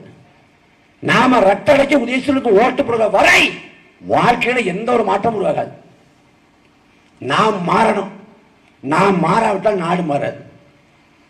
நாம் தமிழர் கட்சி மற்ற கட்சிகள் போல இல்லை. நாங்க கூட்டணிக்கு போறோம் சொன்னா பல கோடியில கொண்டாந்து கொட்டி இறப்பான். ஆனா அந்த கோடிகள்லாம் உதிர்ந்து விடுகிற மயிருக்கு சமம்னு புறந்தள்ளி விட்டு இந்த மண்ணுக்காக மக்களுக்காக உழைக்கும். அவன் வழக்க பாய்ச்சான். அடக்குமுறை, ஒடுக்குமுறை, நெருக்கடி, அழுத்தம் எதுக்கு நாங்க சமரசம் குரல? எதுக்கு சமரசம் குரல? நாம் தமிழர் கட்சி கட்சியோட நிர்வாகிகள் வீட்டில் எல்லாம் என்ஐஏ சோதனை, தேசிய புலனாய்வு முகாமை, இந்தியாவில் இருக்கக்கூடிய மிகப்பெரிய பயங்கரவாதிகள், தீவிரவாதிகள் அவங்களை கண்டறிவதற்காக அமைக்கப்பட்ட தேசிய புலனாய்வு முகாமையை வச்சு நாம் தமிழர் கட்சி நிர்வாகி வீட்டுக்கு போய் சோதனை போடுறாங்க. சோதனை போட்டு ஒண்ணு கிடைக்கலன்ட்டு இருக்கக்கூடிய புத்தகத்தை எடுத்துட்டு போறான். எனக்கு அந்த எண்ணெய் அவன் சம்மன் அனுப்புறான், அழைப்பானை வாங்க விசாரணைக்கு கூப்பிடுற. விசாரணைக்கு போய் உட்கார்ந்த உடனே என்ன வழக்கம் தெரியுமா? தெரியுங்கய்யா, இந்த சேலம் பக்கம் ஓமலூர்ல ஒருத்தன் நாட்டு வெடி கொடுத்து அழைச்சானே அதானே? அதெல்லாம் கிடையாது. சீலன் முருகன் ஒருத்தன் ஜெர்மன்ல இருந்து உனக்கு போன் பண்ணான். அப்படிங்களா ஐயா? ஆனா நீங்க எடுக்கல. அவன் எதுக்காக போன் பண்ணான்னு சொல்லுங்க. சத்தியமா இதான் விசாரணை. 8 மணி நேரம் விசாரணை. காலையிலிருந்து மதியம் வரைக்கும் என்ன பண்ணு தெரியாம அவர் சொந்த கதை, சோக கதை தான் கேட்டாரு. அவர் சோக கதை சொன்னாரு. நல்லா பேசிக்கிட்டு இருந்தான். அதுக்கு பிறகு எப்படி கட்சிக்கு வந்தீங்க, அப்ப என்ன பண்ணீங்க? ஐயா கட்சிக்கு வர்ற 2010 வந்தீங்க, ஈழ உணர்வு தாக்கம் ஏற்பட்டுச்சுங்கய்யா. அப்ப ஒரு கவிதை எழுதுனாங்கய்யா, சுற்றும் புவி சுற்றாவிட்டாலும், வீசும் காற்று வீசாவிட்டாலும், உதிக்கி சூரியன் உதிக்காவிட்டாலும், கொதிக்கும் நெருப்பு கொதிக்காவிட்டாலும், தவிக்கும் என் மக்கள் இன்னல்கள் தீர தமிழில மலர்ந்தே தீர்னு எழுதுனாங்கய்யா. அருமையா இருக்கு, அருமையா இருக்கு. இருங்க நான் பேனா எடுத்து வர்றேன். அருமையா இருக்கு, பேனா எடுத்து வரேன்னு போயிட்டாரு. போயிட்டு வந்து பேனா எடுத்து எழுதி சொல்றாரு. மதியம் வரைக்கும் இது ஓடுது. மதியத்துக்கு பிறகு சரி போய் வெளில போய் சாப்பிட்டு வாங்குறேன். எங்க வெளில முடியலாம் இருக்குங்க, போய் சாப்பிட போனோம்னா நான் பரிசிக்க வந்திருக்கேன், மதிக்க மாட்டாங்க அப்படின்னு. அப்ப சாப்பாடு என்ன பண்றது? இங்க பழச்சாரம் கொண்டாங்க. பழச்சாரம் வேண்டாம், நீங்க தயிர் சோறு சாப்பிடுங்க. இது மதியானம். மதியானம் முடிஞ்ச பிறகு அதுக்கும் பிறகு என்ன கேட்கறதுன்னு அவருக்கும் தெரியல. எல்லாத்தையும் கேட்டாரு. கையை முறிக்கிறார். இப்படி நான் கையை கட்டிட்டேன். சங்கீத சுவரங்கள் 7 கணக்கான பாட்டு தான் ஓடல. அந்த கதையா போயிட்டு இருக்கு. வெளியே 125 கேள்விகள் கிடுக்கிப்படி விசாரணை. நாம் தமிழர் கட்சி நிர்வாகிகளுக்கு நெருக்கடி. முடக்கவர்கள் நாம் தமிழர் கட்சிங்கிறான். எல்லாம் ஒரு நகைச்சுவை தான். நாங்க எதுக்கு அசரலங்க.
அழிச்சு பஞ்சம் பிழைக்க வந்த பரதேசி ஒருத்தர் கொடுத்தாங்க. இப்ப நாம் தமிழர் கட்சியின் சின்னத்தை கட்டு போராடி கொண்டிருக்கோம். எந்த கட்சிக்காவது இந்த அநீதி நிகழ்த்தப்படுமா? அப்ப மக்கள் மத்தியில் என்ன சொல்றோம்? நாம் தமிழர் கட்சியின் சின்னம் எதுவாக இருந்தாலும் நீ தேடி வந்து வாக்கு செலுத்து. நாடு மாறணும், மக்கள் மாறணும், எல்லாம் செழிக்கணும்னா வாக்கு செலுத்துங்க. நாம பொங்கல் பண்டிகை கொண்டாடுவோம். பொங்கல் பண்டிகை அப்ப மாட்டு பொங்கல் அன்னைக்கு மாடை வந்து பிடிச்சுக்கிட்டு நாடு செழிக்க கண்ணு செழிக்கன்னு கும்பிடுவோம். அப்படி எல்லாமே உண்மையில செழிக்கணும்னா நாம் தமிழர் கட்சிக்கு ஓட்டு போடுங்க. நீங்க வந்து எல்லா பிரச்சனையும் தீரணும், ஜாதகத்தை பாருங்கிறீங்க.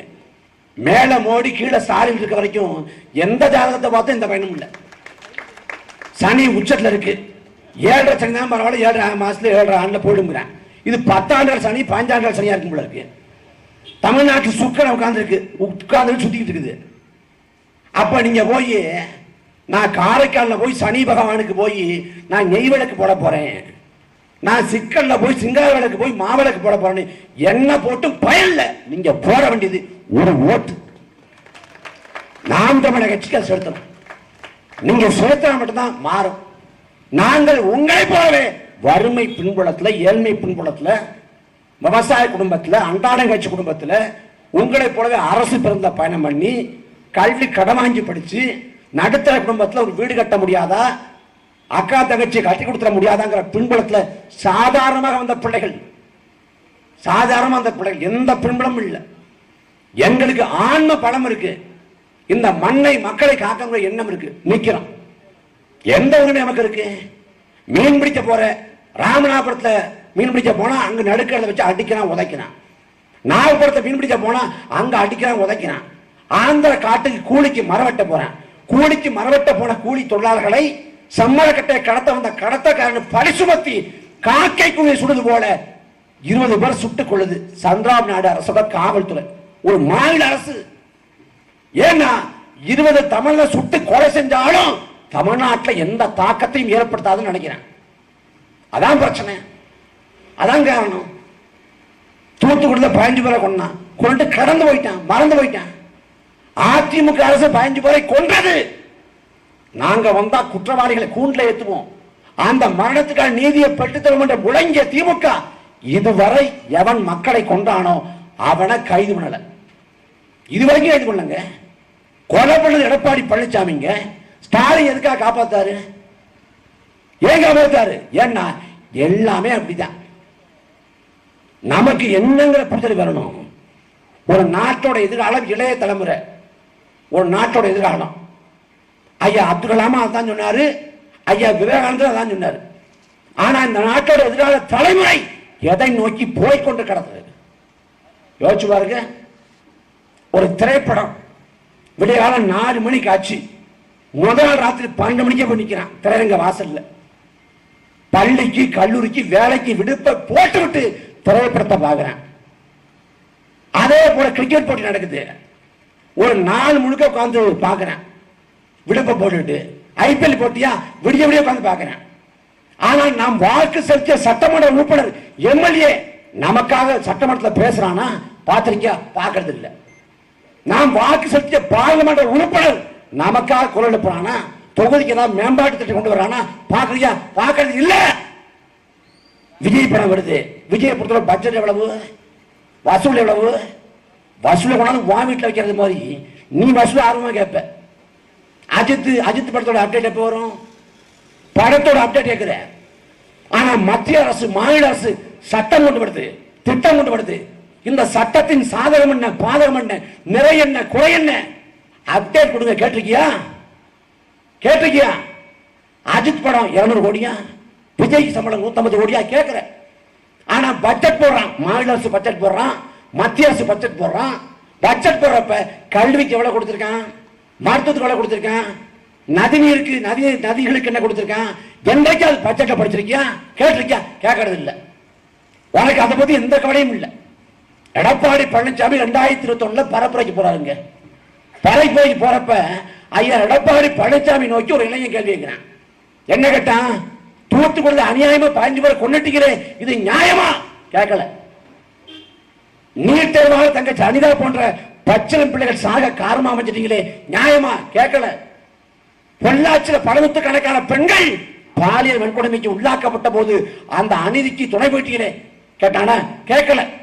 மாநில உரிமைகளை மத்திய அரசின் காலில் அடமான வச்சுட்டீங்களே, நியாயமா? கேட்கல. கதிராமங்கல் நெடுவாசத்துல மக்கள் போராடிய போது அந்த போராட்டத்தை ஒடுக்கினீங்களே, நியாயமா? கேட்கல. தமிழ்நாடு முழுக்க மதுபான கடையை மூட சொல்லி பெண்களும் பொதுமக்களும் போராடிய போது அந்த போராட்டத்தை துளி கூட மதிக்கலையே, நியாயமா? கேட்கல. எடப்பாடி பழனிசாமி நோக்கி இளைஞன் கேட்ட கேள்வி வலிமை படத்தோட அப்டேட் எப்போ வரும்னு கேட்டேன். விளங்குமா அந்த நாடு? விளங்குமா? நல்ல கண்ணுங்கிற மாமனிதன் வாழ்றாங்க நம்ம வாழ்ற சமகாலத்தில். அடிமை இந்தியாவில் வெள்ளக்காரன் எடுத்து சண்டை போட்டு தலைமுறை வாழ்க்கை நடத்தி 7 ஆண்டு காலம் சிறையிலே கிடந்து வெள்ளக்காரன் தலையில கட்டி தொங்க விட்டு மீசை சூட்ட வச்சு பொசுக்கி புடுங்கிடான். மீசை முடியெல்லாம் துடிச்சு போறாரு.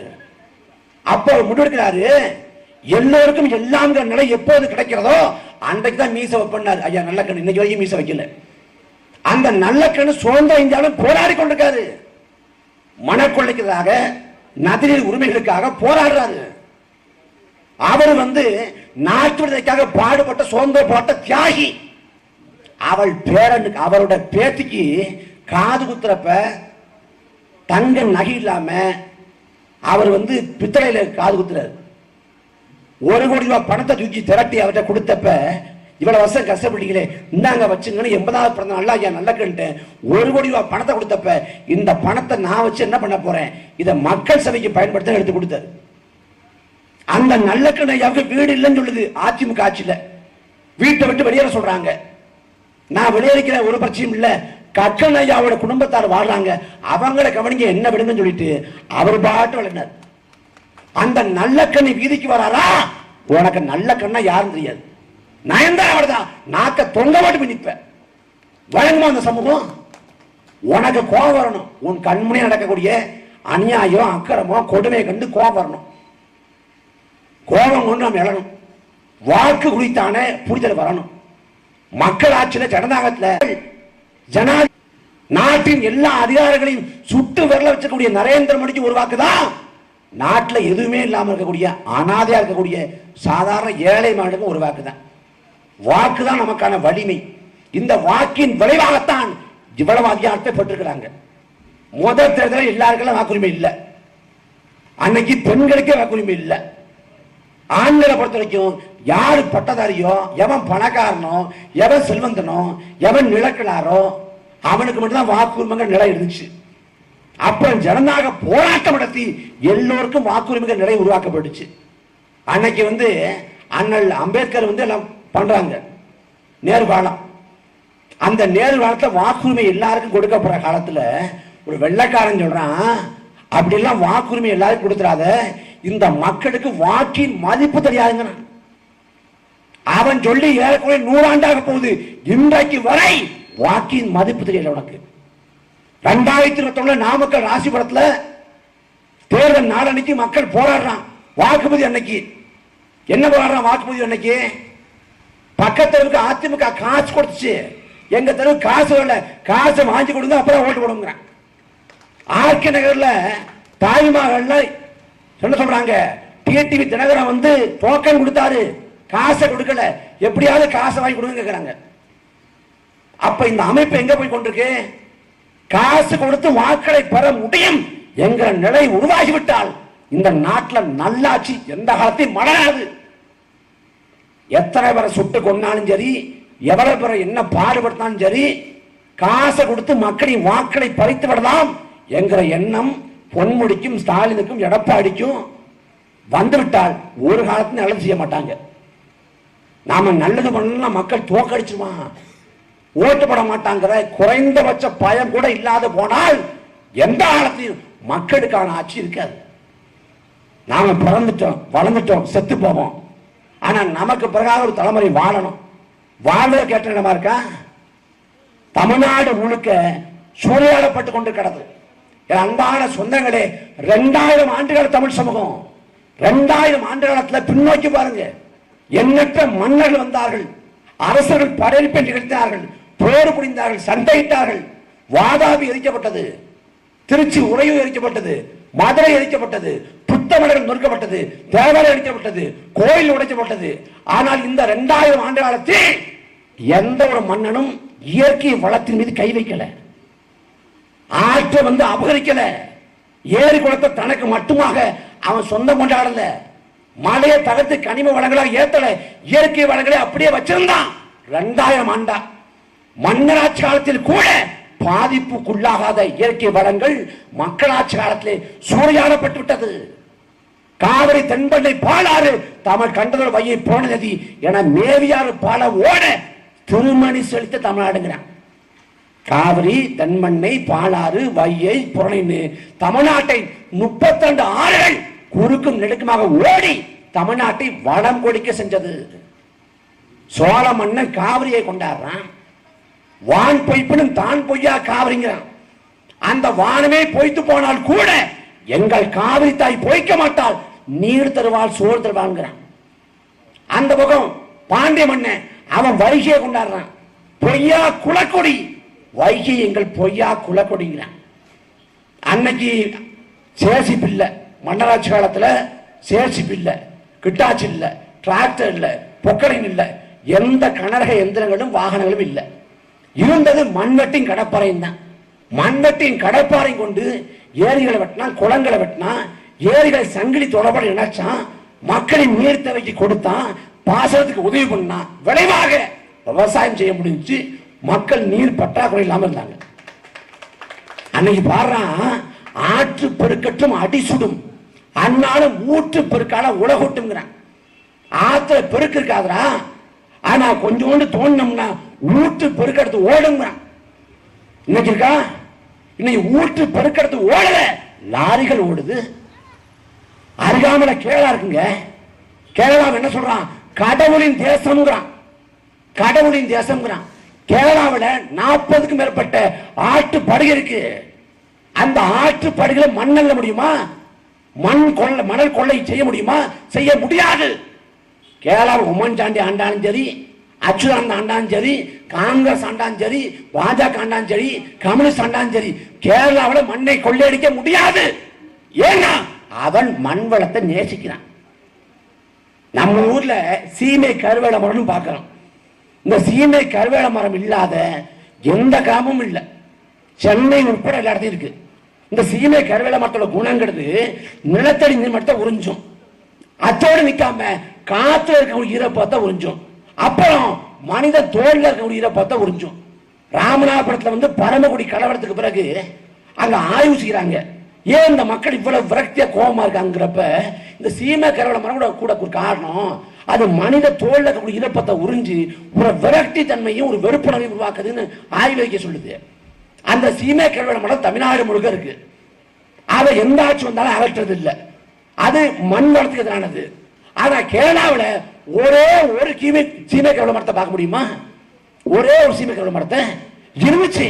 அந்த ஆட்சியாளன் அதை முழுசமாக திட்டம் போட்டு அடிச்சுட்டான். இன்றைக்கு வரை அந்த இயற்கை அப்படியே இருக்கு கேரளா பார்க்கிறப்ப. அதான் சொல்றான், லார்ட் இஸ் கண்ட்ரி, கடவுளின் தேசம்ங்கிறான். ஆனா தமிழ்நாடு பிசாசுகளின் தேசமாக மாறி போடுது. அதை மீட்டு காக்கணும்னா வரலாறு கொடுக்கக்கூடிய ஒரே வாய்ப்பு நாம் தமிழக கட்சி மட்டும்தான். இயற்கையை பத்தி ஒருத்தன் சொல்றான், இயற்கை என்பது எவ்வளவு இடர்பாடு வந்தாலும் அது தன்னை தகவைத்துக் கொள்ளும், தன்னை தற்காத்துக் கொள்ளும், போராடியாவது தன்னை தற்காத்துக் கொள்ளும். அதே சமயத்தில் தனக்கு தீங்கு விளைவித்த மனிதனை பழி வாங்கும். இயற்கையை பொறுத்தவரை ஒரு மலரை விட ஆக சிறந்த அறிஞன் அதுக்கு பெரியவன் அல்ல. இயற்கைக்கு என்று செல்ல பிள்ளை யாருமே இல்லைங்கிறான். இயற்கை பழி வாங்கும், சத்தியம். சென்னையில கடுமையான மழைப்பொழிவு, வெள்ளம், கடுமையான மழைப்பொழிவு வெள்ளம் சென்னை பாதிப்படைஞ்சிருது. சென்னையில பெஞ்ச அதே மழைப்பொழிவு தூத்துக்குடியில பெஞ்சா பாதிப்பே இல்லை, பாதிப்பே வந்திருக்காது. ஆனா அதனால தூத்துக்குடியில அதை விட அதிகப்படியா மழை பொழியுது.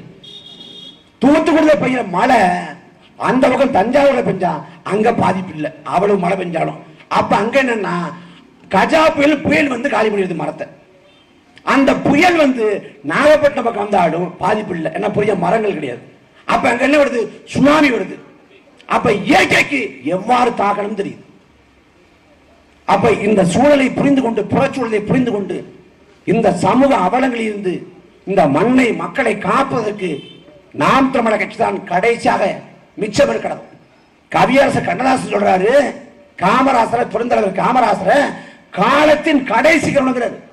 காலம் ஒருமுறை கடைசியாக இறக்கப்பட்டிருக்கிறது. காலத்தின் கடைசி கவனை காமராசர், அவரை பற்றிக் கொள்ளுங்கள். காமராசரை தமிழ் சமூகம் கைவிட்டது, அவர் தம் பேர பிள்ளைகளை கைவிட்டு விடாதீர்கள். கடைசி வாய்ப்பு.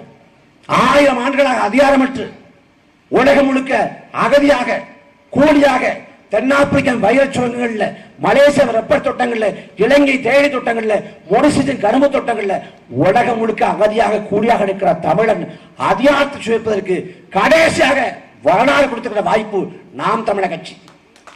அதை உணர்ந்து உங்கள் பிள்ளைகளுக்கு வாக்கை தாருங்கள். பெரியாரின் பிறன்கள் வந்தார்கள், வாக்கை கொடுத்தீர்கள். அண்ணாவின் தம்பிமார்கள் வந்தார்கள், வாக்கை கொடுத்தீர்கள். பிரபாகரின் பிள்ளைகள் வந்திருக்கிறோம், வாக்கை தாருங்கள். அந்த சத்திய தலைவன் தன் வாழும் காலம் வரை மண்ணுக்காக மக்களுக்காக அர்ப்பணிப்போடு களத்தில் நின்றது போல அந்த சத்திய தலைவனின் உதரத்திலே விளைந்த வாரிசுகள் நாங்கள் கடைசி வரை இந்த மண்ணுக்கு மக்களுக்கு உழைப்போம். இந்த தொகுதி வேட்பாளராக எங்கள் பெருமைக்குரிய அண்ணன் இயக்குனர் ஜெகதீச பாண்டியன் அவர்கள் நிறுத்தப்படுகிறார். அண்ணன் ஜெகதீச பாண்டியன் அவர்கள் நடத்திருந்தால் அவர் மக்களுக்காக இங்கே அவசியம் இல்லை. அவர் திரைத்துறையில ஒரு ஆகச்சிறந்த இயக்குனர், புகழ்பெற்ற அசுரன், வடசனி போன்ற படங்கள்ல அவர் இணைப்புனாக பணிபுரிஞ்சவர். அவர் நினைச்சா என்ன உயரத்தை அடைஞ்சிருக்க முடியும். தன் பெண்டு, தன் பிள்ளை, தன் வாழ்க்கைன்னு வாழ்க்கையை சுருக்கிக்காம இந்த இனத்துக்காக மண்ணுக்காக பாடுபடணும் இன உணர்வு கொண்டு, மாணவர்கள் கொண்டு பல காலமாக தமிழ் தேச களத்திலே அர்ப்பணிப்போடு இயங்கக்கூடிய ஒரு சமூக போராளியாக, இந்த மண் மீது மக்கள் மீது பற்றுக்கொண்ட ஒரு சமுதாய செயற்பாட்டில் விளங்கக்கூடிய கலை போராளியாக விளங்கக்கூடிய அண்ணன் ஜெகதீச பாண்டியர்களுக்கு உங்கள் வாக்களை தாருங்கள். நாம் தமிழர் கட்சிக்கு வாக்கு செலுத்துவதை உறுதி செய்யுங்கள். உங்கள் நண்பர்கள்ட்ட, உறவினர்கள்ட்ட, குடும்பத்தாட்ட பேசுங்க. முடிதிருத்த போற கடைக்கு பேசுங்க, சாப்பாடு போற கடையில பேசுங்க, நண்பர்கள்ட்ட பேசுங்க. நான் நாம் தமிழர் கட்சி வாக்கு செலுத்த போறேன், மாற்றத்தை உருவாக்க போறேன், நல்ல அரசியல் உருவாகணும், நல்ல ஆட்சி உருவாகணும், அதுக்காக நாம் தமிழர் கட்சி வாக்கு செலுத்த போறேன். நாம் தமிழர் கட்சி சின்ன என்னமா வந்துட்டு போட்டும், நான் என்ன சிரமம் தேடி வந்து வாக்கு செலுத்த உறுதி பண்ணுங்க. அண்ணன் ஜெகதீச பாண்டியர்களுக்கு உங்கள் வாக்களை தாருங்கள். இந்த மண்ணும் மக்களும் வளம் பெற, இந்த நாடு நலம் பெற உங்கள் வாக்களை நாம் தமிழர் கட்சி செலுத்துங்கள். நாங்கள் இறுதி வரை உறுதியாக இந்த மண்ணுக்கும் மக்களுக்குமாக உண்மையாக என்று உழைப்போம், உழைத்து சாவோம். நன்றி, வணக்கம்.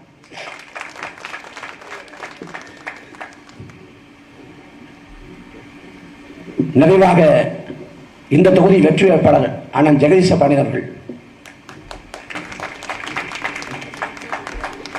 அறத்தை கற்றுக் கொடுத்த ஐயா வள்ளுவருக்கும், வீரத்தை என்னுள்ளே விதைத்த அண்ணன் பிரபாகரனுக்கும், தேசிய திராவிட கட்சிகளால் புழுக்களாக இருந்த இளைஞர்களையும் இளைஞர்களையும் புலிகளாக மாற்றிய அண்ணன் செந்தமிழன் சீமானுக்கும் வணக்கத்தை தெரிவித்து, இந்த கூட்டத்தை இவ்வளவு சிறப்பாக கருத்து தெரிவிக்க மக்களுக்கு விழிப்புணர்வு ஏற்படுத்தக்கூடிய அளவிற்கு தன் கருத்துரைகளால் எங்கள் தம்பிமார்களையும் இந்த தொகுதியினுடைய மக்களுக்கும் எடுத்துரைத்த என் தம்பி இடுமவனம் கார்த்திக்கு நன்றி தெரிவித்து இந்த கூட்டத்தை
போராடிய கம்யூனிஸ்ட் போராடவில்லை, இன விடுதலைக்கு போராடவில்லை, மனிதகுல விடுதலைக்கும் பொருளாதார விடுதலைக்கும் சமூக விடுதலைக்கும் போராடி கொண்டிருக்கிற ஒரே கட்சி நாம் தமிழர் கட்சி. ஆகவே மக்களின் நலத்தையும் மண்ணின் வளத்தையும் பாதுகாக்க உங்களுக்கு கொடுக்கப்பட்ட கடைசி வாய்ப்பு. நீங்கள் எனக்கு வாக்களிப்பதன் மூலமாக உங்கள் தொகுதியை மட்டுமல்ல 12 கோடி தமிழர்களையும் வெற்றி கொள்ள வைப்பதற்கான ஒரு அரிய வாய்ப்பு உங்களிடம் வழங்கப்பட்டிருக்கிறது. அண்ணா திமுகவுக்கு நீங்கள் வாக்களித்தால் அது ஒரு வழக்கம். நாம் தமிழருக்கு வாக்களித்து வெற்றி பெற வைத்தால் அது வரலாறு என்று கூறி விடைபெறுகிறேன். நன்றி. நாம் தமிழர்.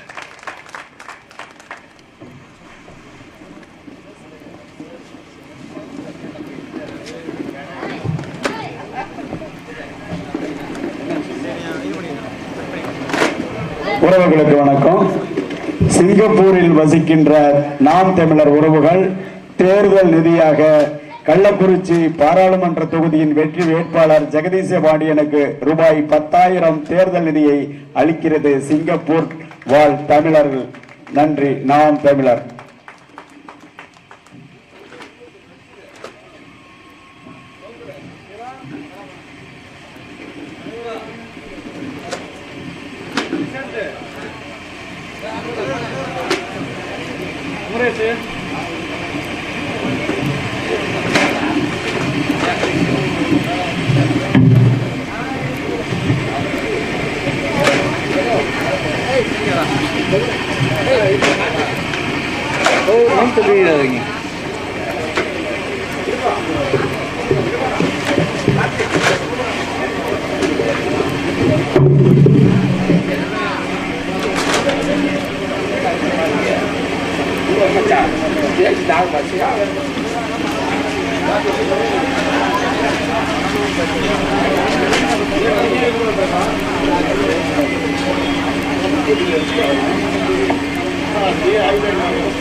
தனித்தனியாக புகைப்படம் எடுக்கிற மாதிரினா ஒரு ஆளாக வாங்க.